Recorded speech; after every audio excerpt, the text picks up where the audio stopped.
Hi, I'm Barnaby. I build and repair guitars here in my workshop in Tachikawa in Tokyo, and today I'm going to do some work on this guitar, a Casio EG-5.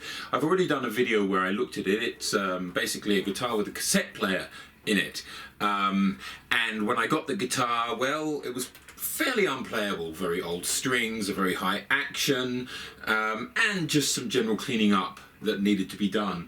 But the other thing about this guitar is it doesn't really sound very nice, and so I'm going to see if there's a way I can do something small about that. It'll be an experiment, but we'll see how we go. The first job is really easy. All I need to do is just replace the foam on the inside of this cover, because it's coming apart, and I know that if I put batteries in there, that's just going to make a big mess on the inside of the guitar, and I don't want that.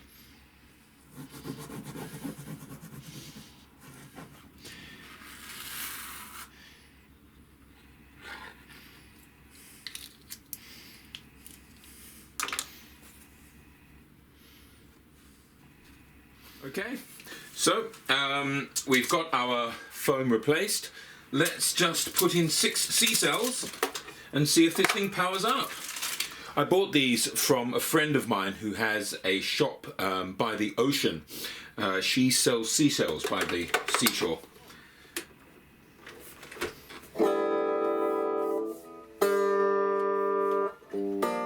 Now the next thing I'm going to do is I'm going to have a look at the action, and I'm going to see what can be done here. I suspect that part of it might be adjusting the saddle height and adjusting the truss rod. There's a truss rod adjustment nut there, but it may also be a case of shimming the neck. We'll see what we can do. There's a bit of a bow, but it's not too pronounced. Okay, and these can probably come down a bit. Let's see what we can do here. That's as low as that string can go. Okay, let's adjust the truss rod and see what happens. Going only a quarter turn at a time. Oh wow, that's pretty good. Yep, that neck is going to need a shim. I'll try a variety of things. It doesn't need much of a shim, just something to bring the angle like this a bit. And what that'll do is it means we won't have to bottom out the bridge, and it'll actually make for a slightly more comfortable playing angle. Okay, so we know we're going to shim this neck. As well as that, I think I'm also going to have a look inside the guitar body itself. I think I might just take the guitar apart and see what we've got.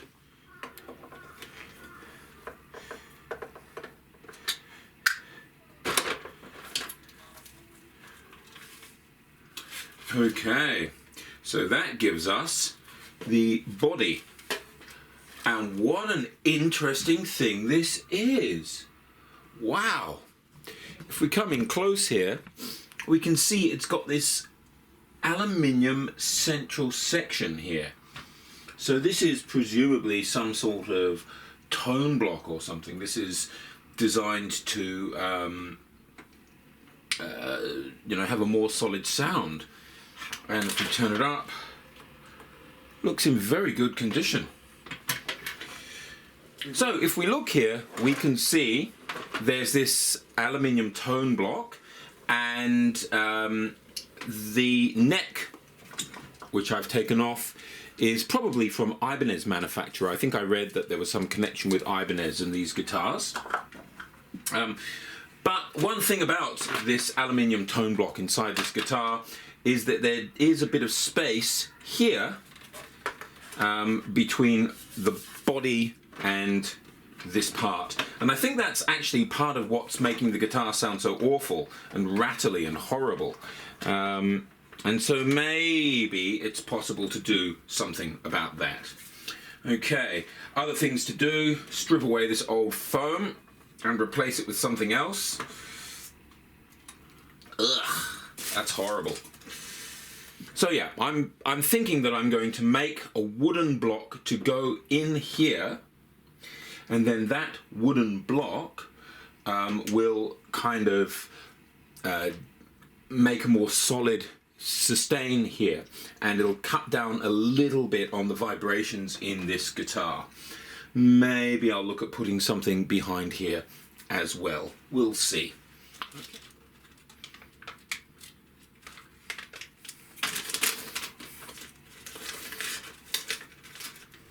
Okay, so now I've drawn on our template. I've marked where the string holes are because that's going to need to be cut out so that the strings can still go through, or at least drilled through.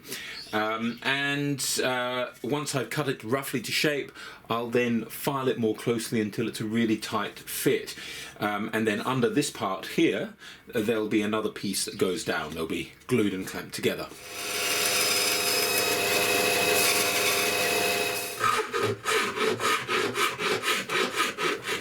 So, let's just take this, peel off our backing tape, because I want to reduce vibrations, so that's what I've gone with. Okay. And place it here. In it goes. It's a perfect fit. And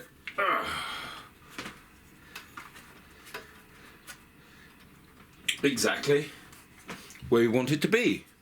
So everything now has been redone. We've got our tone block in place with its felt coverings here. These wires here have also been recovered in felt. They were covered in foam before, and so that's been done. And on the back we've got a little felt block here and some foam here. So putting it back together, it's all been cleaned out, of course, vacuumed out. With any luck, we should get reduced vibrations and therefore a better sound. Everything's much tighter now, and that's what I wanted.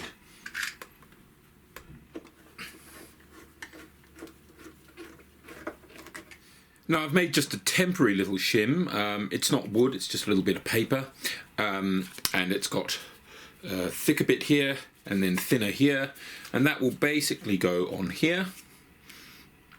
And then that will simply have the effect of changing the neck angle slightly when I put everything together. Well, we're all back together. I can't see any problems at this point. It just seems to be a lot more solid for some reason. I guess that sustain block might make a difference. We'll find out. I'll put some new strings on it for now, and then we'll see what needs to be done. Now, I'll be very, very happy if these frets are level, because that'll save me quite a lot of work. They're still going to get a polish, but if they don't need to be recrowned, well, that'll save me quite a while. Okay, so if I strum it, just acoustically, it already sounds a lot more like an electric guitar.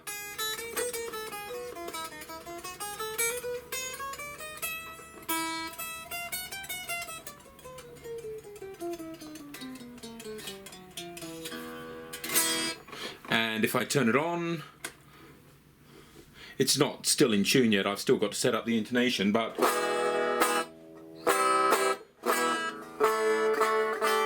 it's lost some of that boxiness that it had.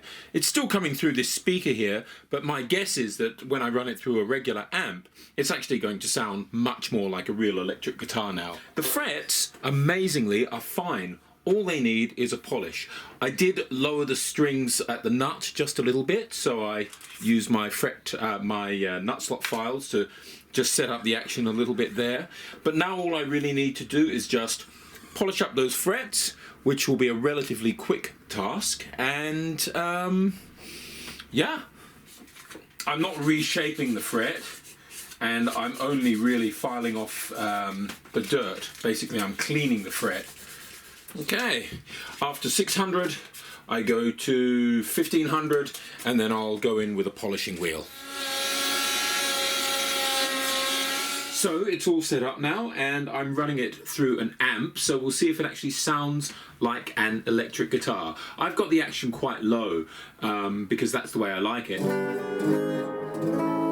It's quite a nice sound, I think.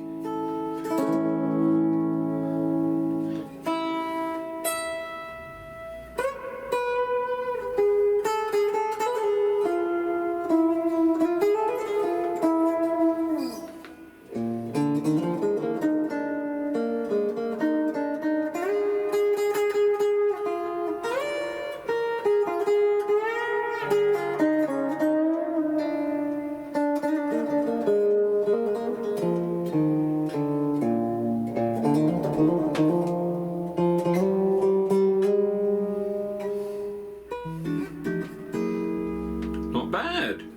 I guess the distortion's never going to be nice, but it is what it is.